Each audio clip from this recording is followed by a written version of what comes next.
Hello friends, ഇന്ന് നമ്മൾ നോക്കുന്നത് പൈതണിലെ if, if else, if ladder ഒക്കെ എങ്ങനെയാണ് വരുന്നതെന്നാണ്. ഇതൊരു ഈസി ടോപ്പിക്കാണ്. നമുക്കൊരു കോഡ് എഴുതാം. നമ്മൾ ഒരാളുടെ പേര് ചോദിക്കുകയാണ്. അപ്പോൾ നമുക്ക് കിട്ടുന്ന ആൻസർ എബി എന്നാണെങ്കിൽ നമ്മൾ എന്ത് പ്രിന്റ് ചെയ്യും? ഹലോ എബി എന്ന് പ്രിന്റ് ചെയ്യും. ബാക്കി ആരാണെങ്കിലും നമ്മൾ ഒന്നും പ്രിന്റ് ചെയ്യത്തില്ല. Name equal to input of കോഡ്സിൽ enter your name. Name Abi എന്നാണെങ്കിൽ നമുക്ക് ഹലോ എബി എന്ന് പ്രിന്റ് ചെയ്യണം. അതായത് ഇഫ് നെയിം ഈക്വൽ ടു ഇഫിനകത്ത് ഒരു കാര്യം ഈക്വൽ ആണോ എന്ന് നോക്കണമെങ്കിൽ രണ്ട് ഈക്വൽ ടു സിമ്പിളാണ് നമ്മൾ ഉപയോഗിക്കുക. എ ഈക്വൽ ടു 3 എന്ന് പറഞ്ഞാൽ എന്താണ്? എ എന്ന വേരിയബിളിലേക്ക് 3 എന്ന വാല്യൂ സ്റ്റോർ ചെയ്തു എന്നാണ്. പക്ഷേ ഇഫ് എ ഈക്വൽ ടു 3 എന്ന് പറഞ്ഞാൽ എയുടെ വാല്യൂ 3 ആണോ എന്ന് ചെക്ക് ചെയ്യുന്നതാണ്. അപ്പോൾ ഡബിൾ ഈക്വൽ ടു ആണ് ഇടേണ്ടത്. ഒരു കോളൻ കൂടെ ഇട്ട് കൊടുക്കണം ഇഫ് സ്റ്റേറ്റ്മെന്റിന്. Print hello Abi. ഓക്കെ, ഒന്ന് റൺ ചെയ്ത് നോക്കാം. Enter your name. ഇപ്പം ഞാൻ എബി എന്നാണ് റൺ ചെയ്തത്. കണ്ടോ, ഹലോ എബി എന്ന് വന്നു. അതേസമയം ഒന്നുകൂടെ റൺ ചെയ്യാം. Enter your name. അപ്പോൾ അരുൺ എന്നാണെങ്കിൽ പ്രത്യേകിച്ച് ഒന്നും പ്രിന്റ് ചെയ്തിട്ടില്ല. ഇനി അടുത്തത് നമ്മൾ നോക്കുന്നത് ഇഫ് എൽസ് ആണ്.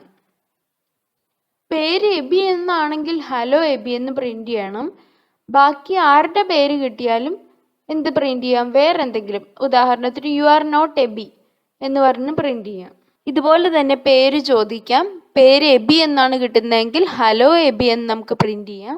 എബി അല്ല നെയിമെങ്കിൽ, അതായത് ഇഫിനകത്ത് എഴുതിയിരിക്കുന്ന കണ്ടീഷൻ തെറ്റാണെങ്കിൽ എന്ത് പ്രിന്റ് ചെയ്യണം? അതാണ് നമ്മൾ ഇനി എഴുതുന്നത്. അത് എൽസിലാണ് എഴുതുന്നത്.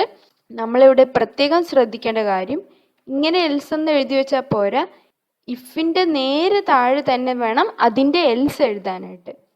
പൈതണിൽ അങ്ങനെ ഒരു പ്രത്യേകതയുണ്ട്. അതായത് എ ഈക്വൽ ടു 3 എന്ന് എഴുതിയിട്ട് കുറച്ച് മാറ്റിയിട്ട് ബി ഈക്വൽ ടു 7 എന്ന് എഴുതുവാണെങ്കിൽ കണ്ടോ, ഇൻഡൻറ്റേഷൻ എറർ, അൺഎക്സ്പെക്റ്റഡ് ഇൻഡൻറ്റ് എന്ന് പറഞ്ഞാൽ സ്റ്റേറ്റ്മെൻറ്റ്സ് താഴെ താഴെ ആയിരിക്കണം എഴുതേണ്ടത്. പക്ഷേ ഇവിടെ നമ്മൾ ഇഫ് സ്റ്റേറ്റ്മെൻറ്റ് എഴുതിയിട്ട് ഹലോ എബി എന്ന് എഴുതിയിരിക്കുന്ന എവിടെയാണ്? കുറച്ച് മാറ്റിയാണ് എഴുതിയിരിക്കുന്നത്. അതെന്തുകൊണ്ടാണ്? ഇഫിൻ്റെ അകത്ത് വരുന്നതാണ്. അതായത് ഇഫ് കണ്ടീഷൻ ശരിയാണെങ്കിൽ മാത്രമാണ് അത് എക്സിക്യൂട്ട് ചെയ്യുന്നത്. എൽസ് എന്ന് എഴുതിയിട്ട് ഒരു കോളൻ ഇടുക.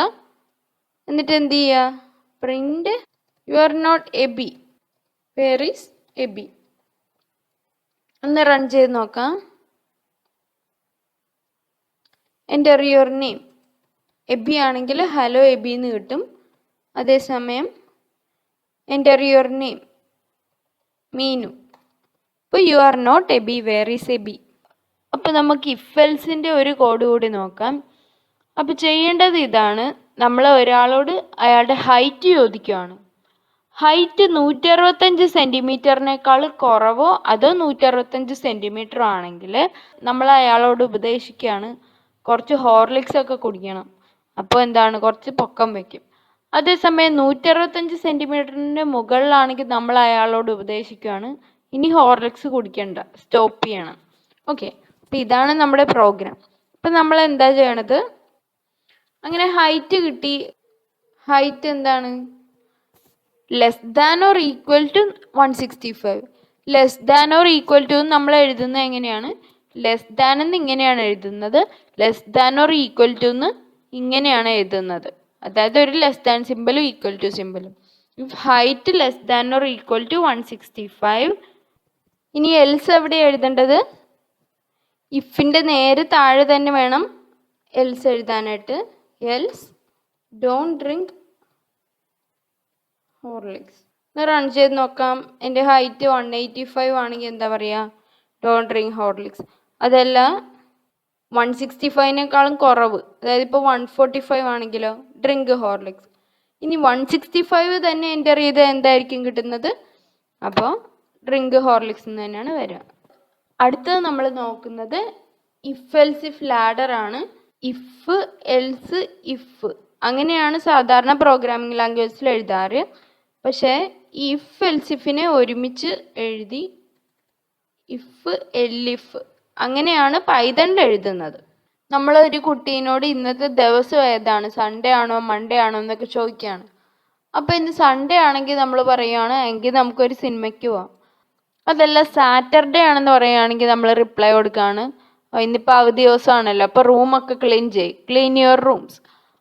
ഇത് രണ്ടും അല്ല, സൺഡേയും അല്ല സാറ്റർഡേ അല്ലെങ്കിൽ പിന്നെ എന്ത് ദിവസമായിരിക്കും? സ്കൂളുള്ള ദിവസമായിരിക്കും. അങ്ങനെയാണെങ്കിൽ നമ്മൾ റിപ്ലൈ കൊടുക്കുകയാണ് എങ്കിൽ നീ സ്കൂളിലോട്ട് പോക്കോ. അപ്പം ആദ്യം തന്നെ എന്ത് ചെയ്യണം? നമ്മൾ ഏത് ദിവസമാണെന്നുള്ളത് ഇൻപുട്ട് എടുക്കണം. അങ്ങനെ നമുക്ക് ഡേ കിട്ടി. ഇനി ആദ്യം നമ്മൾ നോക്കുന്നത് ഇത് സൺഡേ ആണോ എന്നാണ്. ശരിക്കും നമുക്ക് ഏത് വേണമെങ്കിലും ആദ്യം നോക്കാം, സാറ്റർഡേ ആണോ എന്ന് വേണമെങ്കിൽ നോക്കാം. ഞാനിപ്പോൾ സൺഡേ ആണ് എടുക്കുന്നത്. If day equal to Sunday, let's go for a movie. Sunday ആണോ എന്ന് നോക്കിയിട്ട് സൺഡേ അല്ലെങ്കിൽ അടുത്തത് നോക്കണം, സാറ്റർഡേ ആണോ എന്ന് നോക്കണം. ഓക്കെ, അപ്പോൾ എൽസ് കഴിഞ്ഞ് ശരിക്കും ഒരു ഇഫും കൂടിയാണ് വരേണ്ടത്. എൽസ് ഇഫ് എന്ത് ചെയ്യുക? Day equal to Saturday. അതിന് ചുരുക്കിയാണ് നമ്മൾ എന്തെഴുതുക? എലിഫ് എന്നാണ് പൈതണിൽ വരുന്നത്. Elif day equal to Saturday. If day equal to Sunday ശരിയാണെങ്കിൽ പിന്നെ കമ്പ്യൂട്ടർ എലിഫ് ഒന്നും ചെക്ക് ചെയ്ത് നോക്കില്ല. കാരണം എന്താണ്? ഇഫ് തന്നെ കറക്റ്റാണ്. If day equal to Sunday തെറ്റാണെങ്കിൽ മാത്രമേ കമ്പ്യൂട്ടർ എന്ത് ചെക്ക് ചെയ്യുള്ളൂ? എലിഫ് ചെക്ക് ചെയ്യുള്ളൂ. ഇനി ഇത് രണ്ടുമല്ല, അപ്പോൾ ബാക്കി ഏത് ദിവസമാണെങ്കിലും സ്കൂളിൽ പോകണം. അപ്പോൾ എൽസ്, അപ്പോൾ ഇതൊന്ന് റൺ ചെയ്ത് നോക്കാം. What day is today? ഞാൻ സൺഡേ എന്നാണ് അടിക്കുന്നതെങ്കിൽ let's go for a movie എന്ന് വരും. അതേസമയം സാറ്റർഡേ എന്ന് അടിച്ചു കൊടുത്താലോ ക്ലീൻ യുവർ റൂം. അതേസമയം ഞാൻ വേറെ ഏത് ദിവസം അടിച്ചാലും ഗോ ടു സ്കൂൾ എന്നാണ് വരിക. അപ്പോൾ ഈ കോഡിൽ തന്നെ എനിക്കൊരു മാറ്റം വരുത്തണം. അതായത് ട്യൂസ്ഡേ ഈ സ്കൂളിൽ അവധിയാണ്. അങ്ങനെയാണെങ്കിൽ ഈ എലിഫിൻ്റെ കൂടെ നമുക്ക് അടുത്ത എലിഫ് ചേർക്കാം. എലിഫ് ഇങ്ങനെ എത്ര എണ്ണം വേണമെങ്കിലും ചേർക്കാൻ പറ്റും. എലിഫ് ഡേ ഈക്വൽ ടു ട്യൂസ്ഡേ. ഇതിനൊരു ഓർഡർ ഉണ്ട്. ആദ്യം സൺഡേ ആണെന്ന് ചെക്ക് ചെയ്തിട്ട് അത് തെറ്റാണെങ്കിൽ സാറ്റർഡേ ആണോ എന്ന് ചെക്ക് ചെയ്യുള്ളൂ.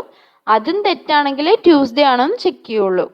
ഇതെല്ലാം തെറ്റാണെങ്കിലേ ഉള്ളൂ എൽസ് പാർട്ട്, അതായത് print go to school execute ചെയ്യുള്ളൂ.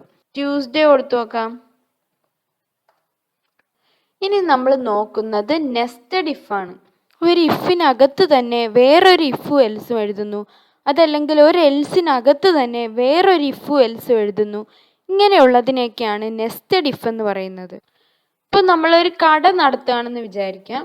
ഈ കടയിൽ 2 ഐറ്റംസ് ആണുള്ളത്, ഐസ്ക്രീം, ഷേക്ക്. ഐസ്ക്രീം തന്നെ 2 ടൈപ്പ് ഉണ്ട്. അതായത് ചോക്ലേറ്റിന് 35 രൂപ, സ്ട്രോബെറിക്ക് 40 രൂപ.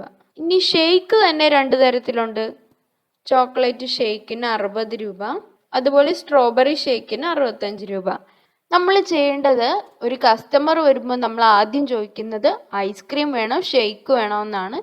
ഇനി അവർ ഐസ്ക്രീമാണ് എടുക്കുന്നതെങ്കിൽ അതിലേത് ഐസ്ക്രീമാണ്, ചോക്ലേറ്റ് ആണോ സ്ട്രോബെറി ആണോ എന്ന് എടുത്തതനുസരിച്ച് അവർക്ക് എത്ര രൂപയാണെന്ന് ഡിസ്പ്ലേ ചെയ്ത് കാണിക്കണം. ഷേക്കാണ് എടുത്തതെങ്കിൽ അത് എത്ര രൂപയാണെന്ന് നമുക്ക് ഡിസ്പ്ലേ ചെയ്ത് കാണിക്കണം. അപ്പോൾ ഞാൻ ആദ്യം ഐറ്റം എന്നൊരു വേരിയബിൾ എടുക്കുകയാണ്. അപ്പോൾ കസ്റ്റമർ ഒന്നെങ്കിൽ ഐസ്ക്രീം എന്ന് ഇൻപുട്ട് ചെയ്യും, അല്ലെങ്കിൽ ഷേക്ക് എന്ന് ഇൻപുട്ട് ചെയ്യും. ഇനി അതുപോലെ ഞാൻ ഫ്ലേവർ എന്നൊരു വേരിയബിൾ എടുക്കുകയാണ്.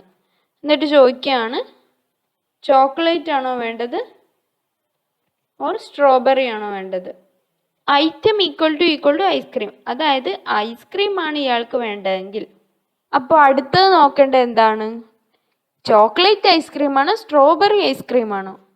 അതായത് if flavour equal to chocolate, 35 രൂപ എന്നാണ് ഡിസ്പ്ലേ ചെയ്യേണ്ടത്.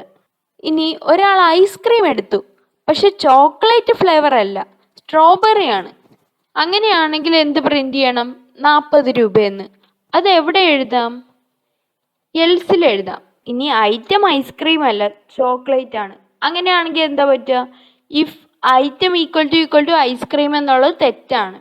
ഓക്കെ, അത് തെറ്റാണെങ്കിൽ ഈ ഉള്ളിൽ എഴുതിയിരിക്കുന്ന ഇഫ് എൽസ് ഒന്നും കമ്പ്യൂട്ടർ റീഡ് ചെയ്യില്ല. ഉടനെ തന്നെ അടുത്ത എൽസ് പാർട്ടിലേക്കാണ് പോകുന്നത്.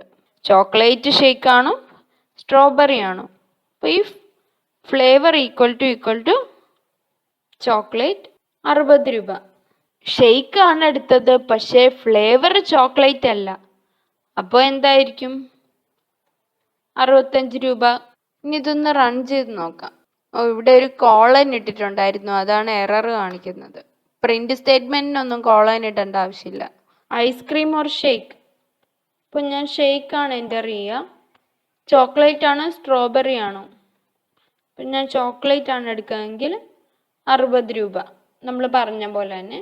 അപ്പോൾ ഈ വീഡിയോ നിങ്ങൾക്ക് ഇഷ്ടപ്പെട്ടെങ്കിൽ എൻ്റെ ചാനൽ സബ്സ്ക്രൈബ് ചെയ്യണേ, കൂടാതെ ഫ്രണ്ട്സിനും കൂടെ റെക്കമെൻഡ് ചെയ്യുക.